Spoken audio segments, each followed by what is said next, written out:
Hi friends, இன்றைக்கி வீடியோவில் நம்ம பார்க்க போகிற ரெசிபி என்னென்னு பார்த்தீங்கன்னா பச்சை பயிறு பாயாசம் தாங்க செய்ய போகிறேன். வாங்க ஃப்ரெண்ட்ஸ், எப்படி செய்யலான்னு சொல்லிட்டு வீடியோவில் போய் பார்க்கலாம். ஃபஸ்ட்டு இந்த ரெசிபி செய்யறதுக்கு 1 கப் அளவுக்கு பச்சை பயிறு எடுத்துக்கிறேங்க.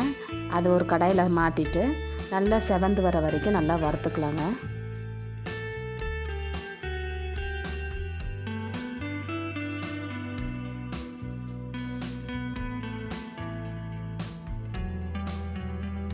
இப்போ பாருங்கள், நல்லா செவந்து வறுபட்டு ரெடியாக இருக்குங்க.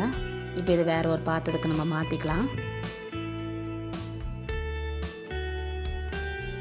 இப்போ வேறு ஒரு பாத்திரத்துக்கு நான் மாற்றி எடுத்து வச்சுருக்குறேங்க. இப்போது தேவையான அளவுக்கு நம்ம தண்ணி சேர்த்துக்கலாங்க. தண்ணி சேர்த்துட்டு 3லேருந்து 4 தண்ணி வரைக்கும் நல்லா கழுவி எடுத்துக்கலாங்க. இப்போ பாருங்கள், நான் கழுவி எடுத்துகிட்டு வந்திருக்கிறேன். இப்போ இந்த பச்சை பயிரை ஒரு குக்கருக்கு மாற்றிக்கலாங்க. இப்போ நான் குக்கரில் சேர்த்துருக்குறேன். இது கூடவே டேஸ்ட்டு தெரியறதுக்காக கொஞ்சமாக தூள் உப்பு சேர்த்துருக்குறேங்க. நம்ம எடுத்த கப்புலேயே 5 கப் அளவுக்கு தண்ணி சேர்த்துருக்குறேங்க. தண்ணி சேர்த்துட்டு 6லேருந்து 7 விசில் வர வரைக்கும் நல்லா வேக வச்சு எடுத்துக்கலாங்க.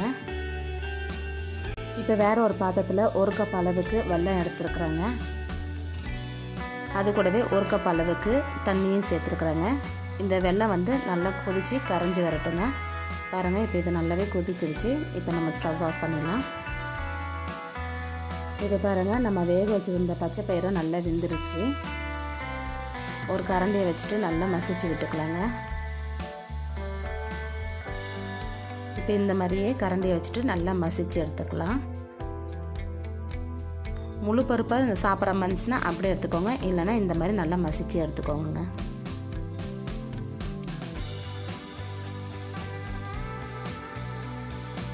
இப்போ நம்ம வெல்லத்தை காய்ச்சி வச்சுருந்தாங்க, அதை வடிகட்டிட்டு நம்ம சேர்த்துக்கலாம்.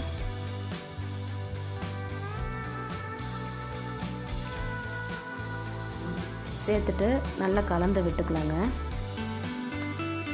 எல்லாம் ஒன்று போல் சேர்ந்து நல்லா வரட்டுங்க. நல்லா கலந்து விட்டுக்கலாம்.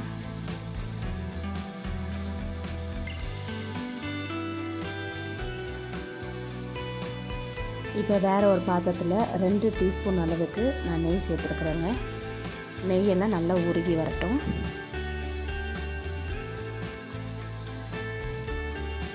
பாருங்கள், நெய் நல்லா உருகிடுச்சு. இப்போ சின்ன சின்னதாக கட் பண்ணி வச்சுருக்கிற தேங்காயை சேர்த்துருக்குறேங்க. சேர்த்துட்டு நல்லா வறுத்துக்கலாம்.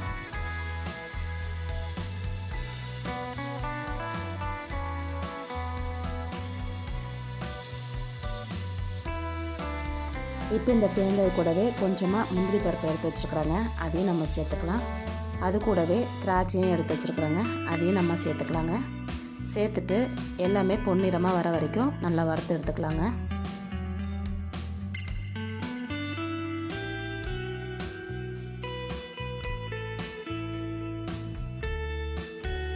இப்போ பாருங்கள், எல்லாமே வறுபட்டு நல்லா செவந்தும் வந்திருக்கு. இப்போ ஸ்டவ் ஆஃப் பண்ணிடலாம். இப்போ இது கூடவே கொஞ்சமாக ஏலக்காய் தூள் சேர்த்துருக்குறாங்க. சேர்த்துட்டு ஒரு தடவை நல்லா கலந்து விட்டுக்கலாங்க. பாருங்கள், இப்போ இது நல்லா கொதிச்சு வந்துக்கிட்டு இருக்கு. கொதிச்சு வர டைமில் நம்ம வறுத்து வச்சுருக்கிற தேங்காய், முந்திரி, திராட்சை எல்லாமே நம்ம சேர்த்துக்கலாங்க. சேர்ந்துட்டு ஒரு தடவை கிண்டி விட்டுக்கலாம். இப்போ இதில் தேங்காய் பால் சேர்க்குறவங்களும் இருக்காங்க. தேங்காய் பால் சேர்க்குற மாதிரினா ஸ்டவ் ஆஃப் பண்ணிவிட்டு 1 கிளாஸ் தேங்காய் பாலை திக்காக வச்சுட்டு நீங்கள் கரைச்சி ஊற்றிக்கினாலும் டேஸ்ட்டாக இருக்கும். நான் இன்றைக்கி நார்மலாக தாங்க செஞ்சுருக்கிறேன். அவ்வளோதாங்க. இப்போ நம்ம ரெடி பண்ணி வச்சுருக்கிற பச்சை பயிர் பாயாசம் ரெடி ஆகிடுச்சு. இந்த வீடியோ உங்களுக்கு பிடிச்சிருந்தா லைக் பண்ணுங்கள், ஷேர் பண்ணுங்கள், கமெண்ட் பண்ணுங்கள். மறக்காமல் நம்ம சேனலை சப்ஸ்கிரைப் பண்ணிக்கோங்க ஃப்ரெண்ட்ஸ்.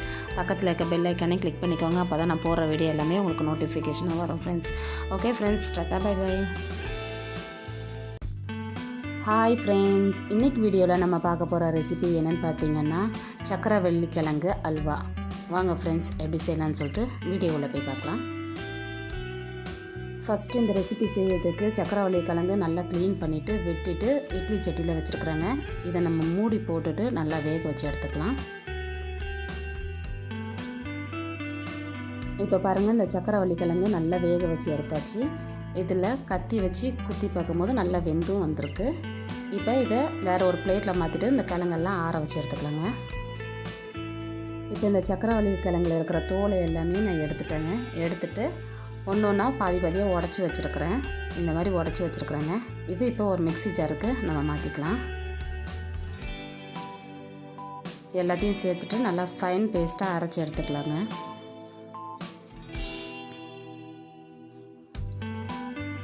பாருங்கள், இந்த மாதிரி பேஸ்ட்டாக அரைச்சி எடுத்து வச்சுருக்கிறேன். இது இருக்கட்டும்.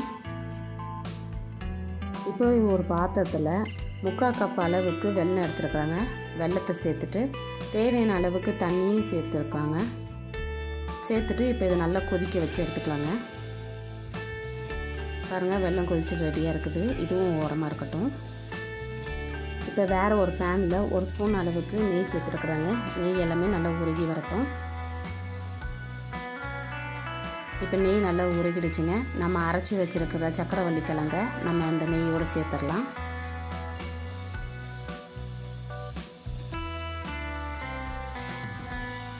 சேர்த்துட்டு நல்லா மிக்ஸ் பண்ணிடலாங்க. இப்போ இந்த நெய்யோடு சேர்த்து நம்ம நல்லா கலந்து விட்டுக்கலாம்.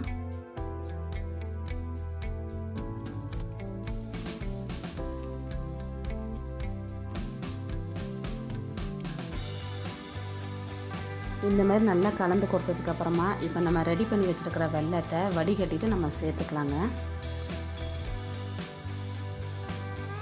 சேர்த்துட்டு நல்லா கலந்து விட்டுக்கலாங்க. கட்டிகள் எதுவும் இல்லாத அளவுக்கு நம்ம நல்லா கலந்து விட்டுக்கலாம்.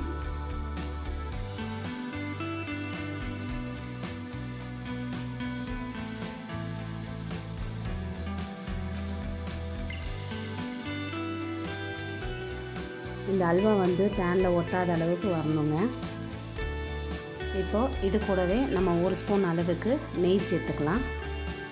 நெய் இடையிலலாம் தேவைப்படும் போது நம்ம ஒவ்வொரு ஸ்பூனாக சேர்த்துக்கலாங்க.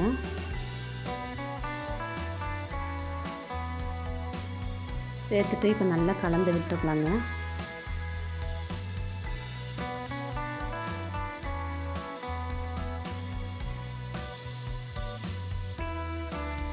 இப்போ மறுபடியும் இதில் 1 ஸ்பூன் அளவுக்கு நெய் சேர்த்துருக்குறாங்க. நான் நெய் மட்டும் ஒரு 4 ஸ்பூன் அளவுக்கு நான் சேர்த்துருக்குறேன். சேர்த்துட்டு நல்லா மிக்ஸ் பண்ணிக்கலாங்க.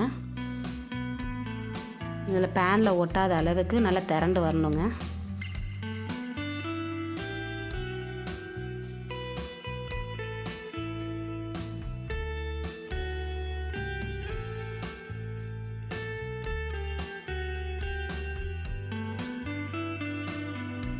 இப்போ மறுபடியும் 1 ஸ்பூன் அளவுக்கு நெய் சேர்த்துருக்குறாங்க. நெய் சேர்த்துட்டு நல்லா கலந்து விட்டுக்கலாம்.